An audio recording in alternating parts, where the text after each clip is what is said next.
In the new scenario, search for webhooks, custom webhook, create a new webhook, give it a name, leave empty, save, gives you a URL, copy the URL,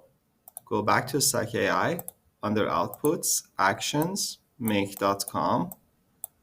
connect the output, paste in the URL,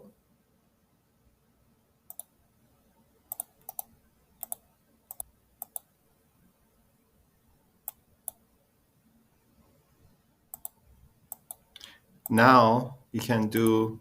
whatever you want.